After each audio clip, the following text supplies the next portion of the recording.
Hey everyone, my name is Katya and welcome to my channel. A little while ago, I quit my corporate job and now I'm working on my business for full time. In this video, I'm going to show you my saving method that allowed me to save for a whole year of financial freedom and focusing on my business. If you want to learn how to build automated online business that will let you live your best life, go ahead and subscribe to my channel and hit that bell button so you'll get notified every time I post a new video, which is every Wednesday. I can't build a business as a side hustle, and I decided that if I truly want to do it, I need to be all in. So I wanted to make sure that I won't need to be worried about my finances for as much as possible. And using this saving method, it took me half a year to save for a whole year of financial freedom, to purchase some essential equipment that I needed to open the business, and I even succeeded to save more than the goal I set to myself. If you're ready, grab a pen and a piece of paper and let's dive in. So the first phase is income check. What you want to do is just check your average income for the past 6 months or 12 months if you're up to it. Checking the whole year will be actually a bit more accurate and it will be better. Phase number 2 is expense research. Now, in this phase, you'll definitely need a spreadsheet or a notebook so you can write down every single thing you spend your money on for the past 6 to 12 months as you choose. Sometimes credit card apps has an option of converting your payments to a spreadsheet, so you should definitely check this first because it can make this phase a lot easier. Phase number 3 is categorizing, which is kind of should be done with phase number 2. And the whole point is put categories on every single expense that you had in your list, such as rent, transportation, vacation, clothing, grocery shopping, beauty products, and on and on. You're welcome to choose your own categories. Okay, so we're halfway there and we're in phase number 4, which is cutoff phase. And yes, friends, this is the hardest phase of all. By this point, you've learned what are you spending on all your money on, and you know what are the essential payments such as rent and transportation and food, and what are the less essential payments such as clothing and eating outside and etc.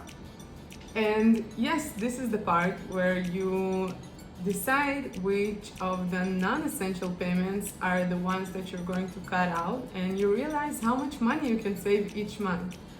Now, the important thing about that is that you want to feel comfortable with your savings.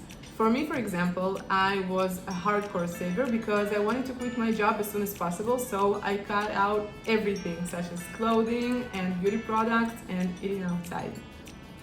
This is actually a great opportunity for you to learn how to see past marketing and learn how to ask yourself the question, do I really need this or do I want this?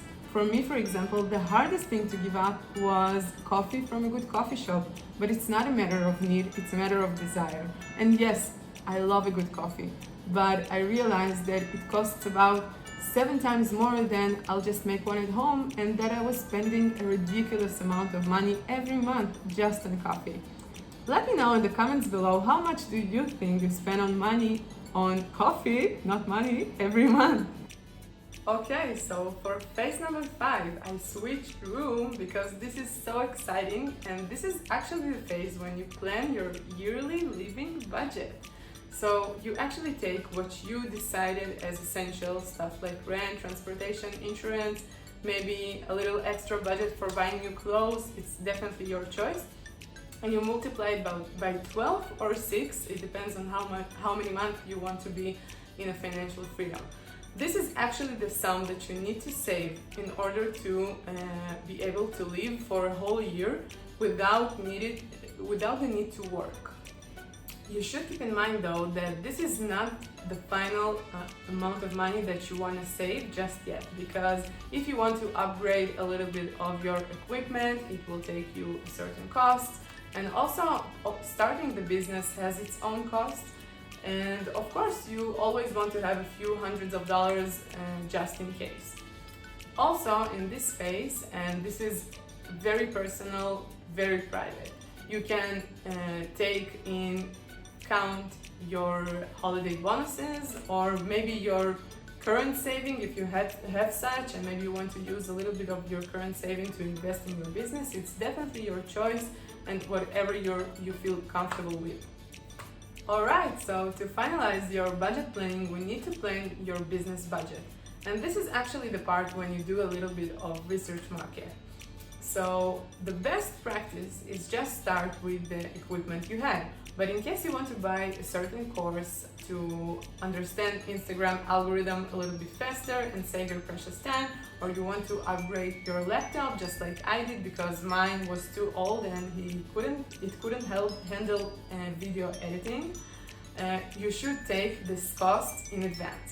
Also, I highly recommend you to do a small market research to understand the different costs of different platforms that you might need for your business, such as website design platform or purchasing your own domain, whatever you feel that you need to make your business look serious. But don't go over the top in here because you're just in the beginning and you really don't know yet what kind of stuff will you need. This is why you should save a little bit of extra, so along the way you'll realize what you actually need, or is it a matter of want. Last but not least is phase number 7, and this is the phase of the decision making. After you plan your living budget and your business budget, you know exactly how much you need to save. In this phase, the decision that you need to make is how fast will you get to the amount of money that you need to save. It has to be realistic, and also I highly recommend to put a deadline because then you'll have a mission in front of you and you won't be tempted to buy other things that you don't want.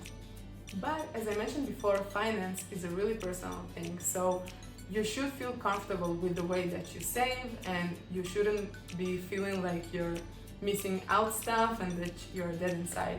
Instead, you should feel like every day is making you closer to making your dream come true. Even if it will take more than half a year or a year, it's definitely up to you. If you like that video, hit that like button and help me out in the YouTube algorithm. Also, make sure to subscribe and share it with your friends. Thank you, and I'll see you next time.